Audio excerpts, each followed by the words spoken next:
Yes, I believe progressive music is alive. We are alive, and we make prog music, and we are very proud of that. Yes, of course, prog music had its crisis in the 80s, and all the classic bands started to play more simple music and became more poppy. But I think they got back on track by the end of the 90s. But I believe, anyway, they made good music, but there was a way to survive. But the melodies of the 90s, that's pop. The melodies of the 90s? No, that's loser pop, I think. But you I don't like it. Progressive music? No, I mean progressive bands. I prefer... Go to Talk of Yes.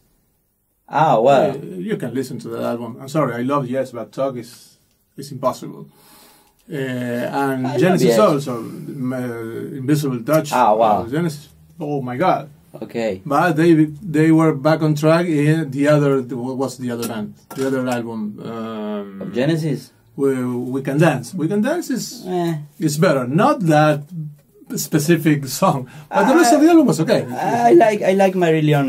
I think in Marillion the 80s, it's alright. Take the Flag and, and Rush sucked. I'm sorry, I love Rush, but the Rush on the 80s sucked big time. Yeah, but they were more successful, so there was a way to survive. Now I believe it's alive. Well, you can say that when you see all those festivals of prog music that are packed. This is what I want to say. The place is packed. Yeah? There's a great crowd.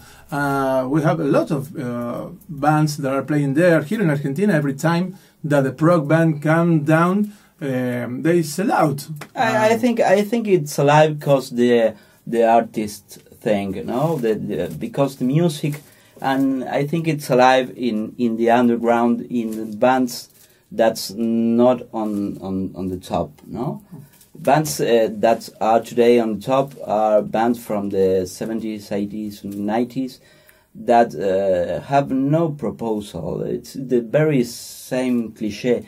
I don't like that attitude. I enjoy so much the great bands of the 70s and the 80s and 90s, but I think it's nothing new happened. Listen, they had nothing left to say. Yeah.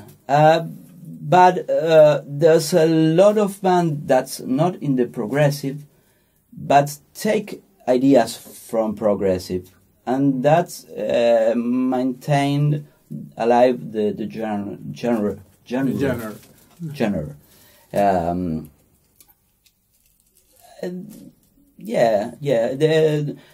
So Marillion in 80s keep the flag up, and Dream Theater in 90s have a lot of success and do something new in that years. Yes, taking those elements and adding that rock metal thing. Marillion mixed with pop and Dream Theater with metal.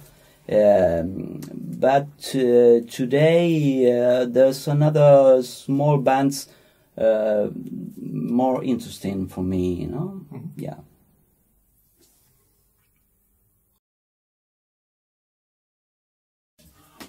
Okay, we have no freaking idea. If we knew, quoting my dear John Lennon, we tried to find a couple of long-haired people and maybe became their managers. I think it's a very paradoxical time because today musicians have all the possibilities to record technologically speaking to doing a record album in her home, and it's easy to sell it through internet, and it's easy to the people to achieve very interesting music, but it's not working. I don't know. I don't know. It's a different time. Most people don't want to listen to music that is too difficult for the hearing. They want something just like a hit, 3 minutes thing, simple, right between your eyes. And sometimes progressive music is more about sit down, listen. There's a development, and it makes you requires some extra effort, and sometimes people don't like that. Anyway, thanks to some progressive websites and shows, or radio shows, or guys like, for example, Prog Sphere, we have the possibility to reach for a bigger amount of people that may like what we do. I think there's people doing things that are very positive, like Prog Sphere, you said, and another guys that have love for what we was doing, no, like us. I think it's a crisis moment. I think there's gonna be a change. Maybe it's not very fast, but there's gonna be a change. Yes, people want to listen to good music. Oh, wait. No, but people want to listen to good music. The proof is that when a festival is arranged, a prog festival, I mean, it's always crowd. People want to listen to that. Here in Argentina, every time that some progressive band comes, they sold out. They sell out. Yeah. But I think all today is too easy. Is too products things. Now it's like McDonald's. It's more music. It's like McDonald's. It's all like McDonald's, and the people, the musician need to have the attitude, and the public need to have the attitude. Yeah, sometimes when it's too easy, you don't appreciate it, and I think this is what I'm trying to say.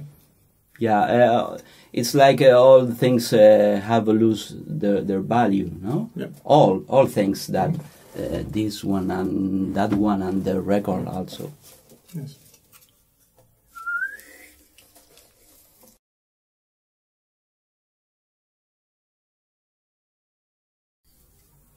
I think the most interesting bands are on the underground. The old bands have nothing to say today. I think it's crap. It's repetitive. It's the old thing. I enjoy very much the old disc from the 70s. I think it's the top creative moment of the music. But today, that's bands saying nothing. It's all dry out. The old cliche.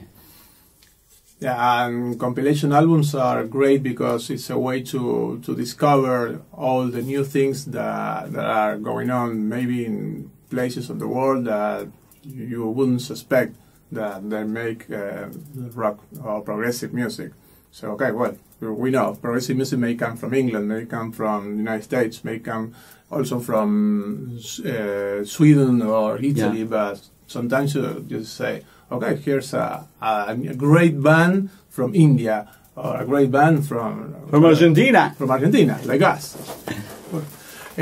So compilation albums is, I believe, it's a great way to promote these kind of bands that maybe don't have the access of a bigger audience. And Progstravaganza, for example, is a great example of that. Yeah.